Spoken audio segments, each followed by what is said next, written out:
All right, so would you offer your parents space to live with you in their later years? Oh, you guys are quiet on that one. All right.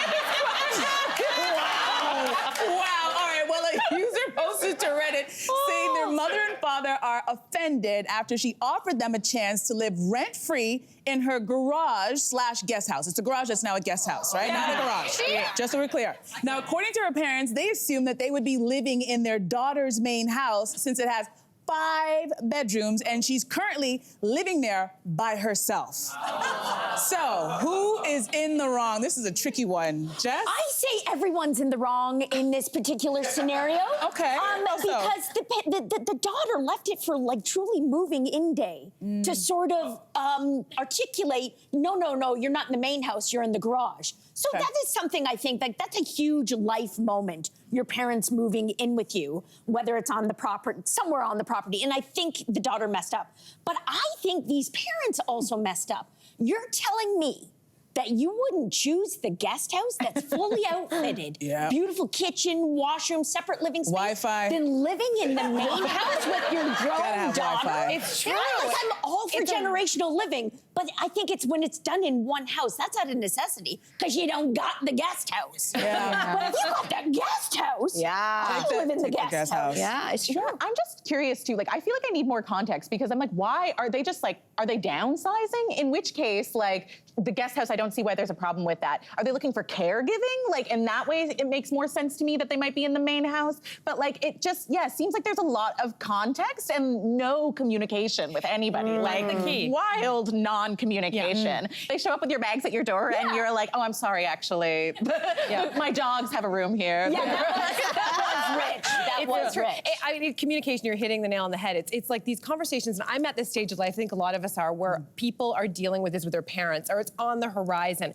And I just keep on thinking, we have to have these conversations. We have to start them early and often. It's like the sex ed conversation, except for less fun.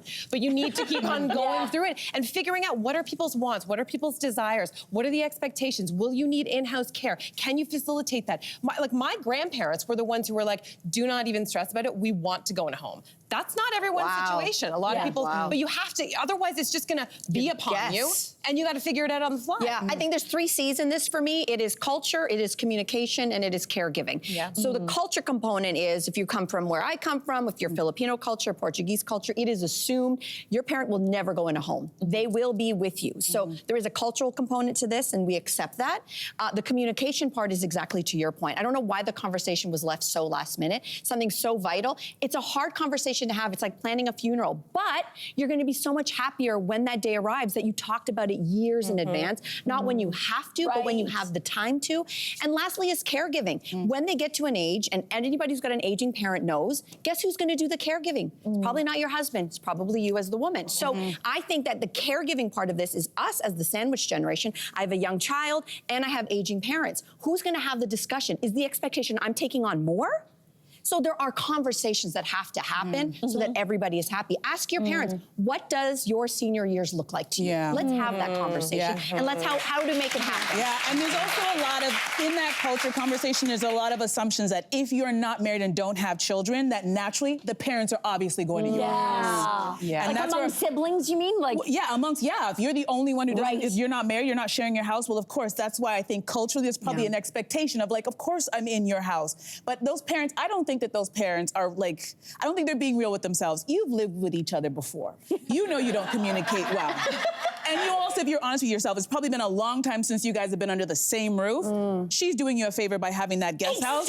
And in the long run, it makes everybody happy because it's a perfect situation if you can get this where you are close enough to be like right across the street or right in the backyard to go see your parents if anything happens. That's the dream. Without being on top of each other. Because I'll tell you, as we get older, I'm speaking on behalf of everybody who's single, who lives by themselves, you don't want to live with us. We are a nightmare. We want things done and put in a certain way, and then when you don't do it, we give you the look and we're like, no, it's fine, but you know it's not fine. No one wants to live in that situation. Be grateful that there is a guest house for you to live in. Trust me on that one. Trust me. Hey, you, come a bit closer. We've got so many more must-see interviews, spicy debates, lifestyle tips, and pop culture moments. So subscribe to our channel by tapping the logo below and don't miss out.